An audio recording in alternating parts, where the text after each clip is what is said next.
ત્રીજો પ્રોગ્રામ છે જેને આપણે આઈસીટી ઇનિશિયેટિવ કહી શકીએ તેવો છે દૂરવર્તી શિક્ષણ કાર્યક્રમ, જેને આપ સૌ વંદે ગુજરાત તરીકે ઓળખો છો.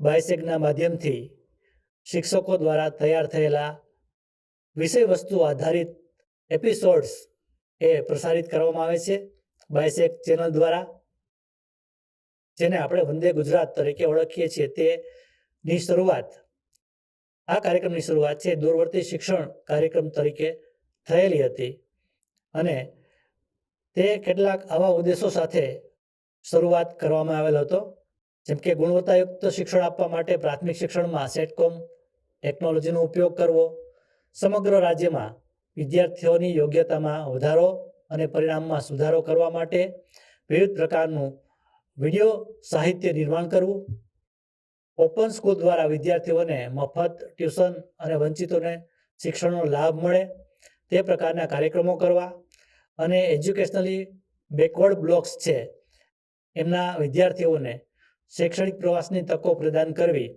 આ હેતુઓ સાથે આ સમગ્ર કાર્યક્રમ થયેલો હતો. જેમાં વિદ્યાર્થીઓને બાયસેગ સ્ટુડિયોમાં લઈ આવવામાં આવતા હતા, તેમની સામે લેસન રજૂ થતા હતા અને વિદ્યાર્થીઓને રાજ્ય કક્ષાએ પ્રવાસનો લાભ પણ મળતો હતો. અને ક્રમશઃ આ કાર્યક્રમ છે એ 2009-10થી શરૂઆત થઈ. શરૂઆતમાં પ્રારંભિક તબક્કામાં ગણિત, વિજ્ઞાન અને અંગ્રેજી માટે આ કાર્યક્રમ હતો. સરકારી પ્રાથમિક અને ઉચ્ચતર પ્રાથમિક શાળાઓ માટેનો આ કાર્યક્રમ હતો અને મુખ્ય લાભ જેમને મળતો હતો એ વિદ્યાર્થીઓને નવી ટેકનોલોજી દ્વારા શીખવાની સુવિધા મળતી હતી. જેમાં રાજ્ય કક્ષાના વિષય નિષ્ણાતો છે એ પોતાના લેસન્સ આપતા હતા વિદ્યાર્થીઓ સામે અને બાયસેગના માધ્યમથી એ સતત ટ્રાન્સમિટ થયા કરતા હતા.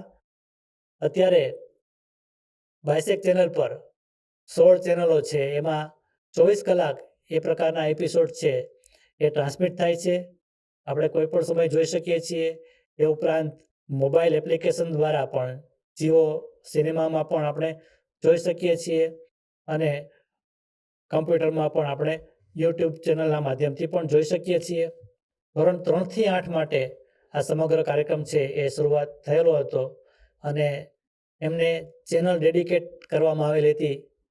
અહીંયા આપ જોઈ શકો છો ચેનલ 5 છે ધોરણ 3થી 5 માટે, ચેનલ 6 એ 6 માટે, ચેનલ 7 એ 7મા ધોરણ માટે અને ચેનલ 8 8મા ધોરણ માટે.